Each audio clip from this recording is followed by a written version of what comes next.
आज मैं सर्वप्रथम माननीय प्रधानमंत्री नरेंद्र मोदी जी को बधाई देना चाहता हूँ। माननीय प्रधानमंत्री नरेंद्र मोदी जी को बधाई देना चाहता हूँ। उन्होंने 71वां जन्मदिन मनाया। पूरे भारत में, विश्व में भारत को चाहने वाले, माननीय प्रधानमंत्री नरेंद्र मोदी को चाहने वाले सबों ने मिलकर जन्मदिन का हार्दिक बधाई दिया। उनके नेतृत्व में देश विकास कर रहा है, देश सुरक्षित है। लेकिन आज जो मैं बधाई देना चाहता हूँ, उन सोच को दो मामले, मंत्रिमंडल का विस्तार और पुनर्गठन भी हुआ था। कुछ पुराने मंत्री को बदल दिया गया था, नए लोगों को शामिल किया गया था। अब यह बात सामने आई, एक मंत्री माननीय थे बिहार से ही रविशंकर प्रसाद जी, और दूसरा स्वास्थ्य मंत्री थे गुप्ता जी। दोनों व्यक्ति बड़े मंत्री थे, कैबिनेट मंत्री थे। माननीय प्रधानमंत्री नरेंद्र मोदी जी के मंत्रिमंडल में बड़े मंत्री में से आते थे। इन दोनों व्यक्ति को बदल दिया गया और हटा दिया गया। बहुत सारे कुछ लोगों ने कमेंट की, बहुत सारे लोगों ने विचार किए ये अच्छा नहीं हुआ। लेकिन कारण क्या था, इस पर बहुत आदमी जानते थे, बहुत आदमी चुप रहते थे। काहे, अपना आदमी अगर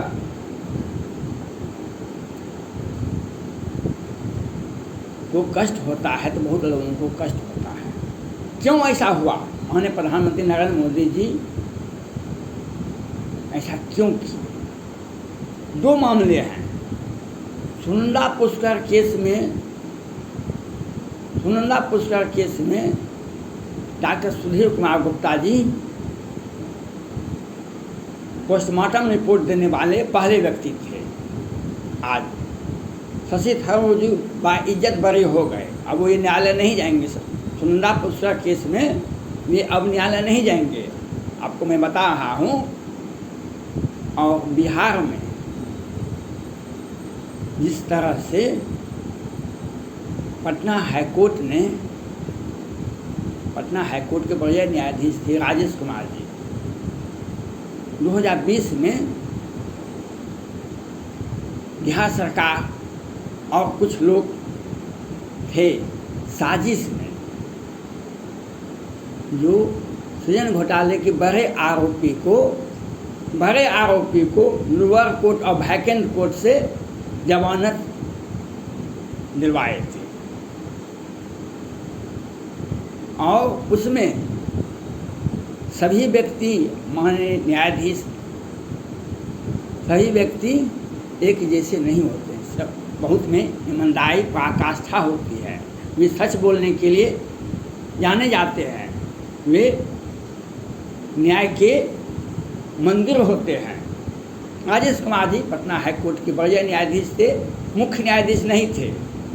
उन्होंने सृजन घोटाले के लोअर कोर्ट और वैकेंट कोर्ट से जमानत दिया गया बड़े आदमी को, उस पर राष्ट्रपति भवन, सुप्रीम कोर्ट और प्रधानमंत्री कार्यालय को विधिवत भेज दिए। ये इस तरह से बिहार में ये खेल हो रहा है। रविशंकर प्रसाद जी कानून मंत्री थे, उनके विभाग की जिम्मेवारी थी। ये बेचारे चुप रह गए। फिर पटना हाईकोर्ट ने बार बार पूछा बिहार सरकार को कितने कोरोना से मरने वालों की संख्या क्या है बिहार में, तो ये हम नहीं बताएंगे। ये केंद्र सरकार का पोर्टल है। बिहार सरकार नहीं बताई। अब बिहार सरकार से रविशंकर प्रसाद जी का अच्छा मेल मिलाप था। वे भाजपा के हैं, बिहार में मुख्यमंत्री जदयू का है, लेकिन अच्छा मेल मिलाप था। लेकिन दिनकर जी ने एक पंक्ति कहे थे, रामधारी सिंह दिनकर राष्ट्र कवि एक पंक्ति कहे थे, रक्षा में कहीं हत्या नहीं हो जाए। रक्षा में कहीं हत्या न हो जाए, तो इसी में बेचाए चले। देर सवेर ही माननीय प्रधानमंत्री नरेंद्र मोदी जी ने उनमें जो उनके मंत्रिमंडल के सदस्य में जो खामियां थी, जो न्याय के प्रति, विभाग के प्रति जो सख्त नहीं थे, सुधीर कुमार गुप्ता जी एम्स के ये सुशांत सिंह राजपूत केस में भी बहुत जल्दबाजी में पोस्टमार्टम रिपोर्ट देने वाले थे। सुशांत सिंह राजपूत केस में, लेकिन आज मैं सुप्रीम कोर्ट के माननीय मुख्य न्यायाधीश जी से अपील करना चाहूँ। माननीय प्रधानमंत्री नरेंद्र मोदी जी ने अपने मंत्रिमंडल के विस्तार में उन व्यक्ति को हटा दिए जो व्यक्ति में गड़बड़ी पाया गया। स्वास्थ्य मंत्री के अधीन आता है डॉक्टर सुधीर कुमार गुप्ता जी, एम्स के डॉक्टर थे, और कानून के हैसियत से जब सुशांत सिंह राजपूत केस में ड्रग माफियाओं पर शिकंजा कसा गया, तो अमिताभ बच्चन की पत्नी जया बच्चन जी राज्यसभा में ड्रग माफियाओं के पक्ष में लंबी चौड़ी भाषण दिए थे। इन कानून मंत्री थे रविशंकर प्रसाद जी, एक शब्द भी नहीं बोले। और बिहार में कानून की राज, बिहार में कानून की राज रविशंकर प्रसाद जी कभी नहीं बोले, एक शब्द भी नहीं बोले।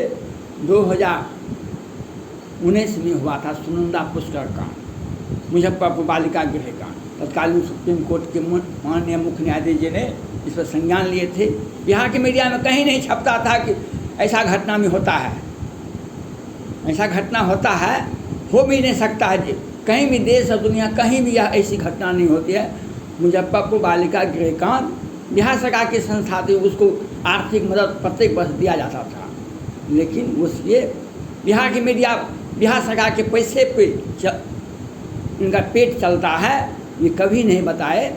लेकिन सुप्रीम कोर्ट को कैसे मालूम हो गया, अंतर्राष्ट्रीय मीडिया से, देश के अन्य क्षेत्रों के मीडिया से उसका जांच करवाए गए। सुप्रीम कोर्ट के तत्कालीन मुख्य न्यायाधीश का तो ये घटना बिहार को नहीं भारत को शर्मसार कर देगा। ऐसी घटना बिहार के मुजफ्फरपुर में हुआ था। 11 बच्ची की हत्या होती है, 34 के साथ बलात्कार होता है। अब बिहार सरकार वो लॉ है, हम लड़कियों के सर्वांगीण विकास के लिए अब तो टैबलेट दिया जाएगा, लैपटॉप कंप्यूटर के बाद साइकिल तो पहले मिला, अब BA में नाम लिखाएगी तो 50,000 और MA कहीं करोगे तो 2 लाख टका। और बिहार सरकार बहुत सारा योजनाएं चलाती है। और मुजफ्फरपुर बालिका गृह कांड को अंजाम देने के लिए कहाँ से आए थे ये लोग? ये सत्ता में बैठे हुए व्यक्ति ऐसा काम करते थे। सत्ता में बैठे हुए व्यक्ति जो जब किसी ने बलकावा मक्सर का कलम न लावा, जवानी जब रहती है, सत्ता मिल जाता है, रावण पैदा होता है, पौसाम पैदा होता है, यही इतिहास कहलाता है। बिहार का इतिहास यही कहता है। मैं माननीय सुप्रीम कोर्ट के माननीय मुख्य न्यायाधीश से अपील करना चाहता हूँ, आपने अटॉर्नी के केस में, जिसमें बिजली विभाग वाला जो केस था, उसमें आपने पुनः जजमेंट को देखे, 3 सदस्यीय खंडपीठ को आपने देखे और 5 सदस्यीय खंडपीठ में आपने बंद कमरे में उसका पुनरीक्षण किए। ये काबिल तारीफ है, ये बधाई के पात्र हैं। लेकिन मैं 4-5 केस ऐसे हैं जो भारत और सुप्रीम कोर्ट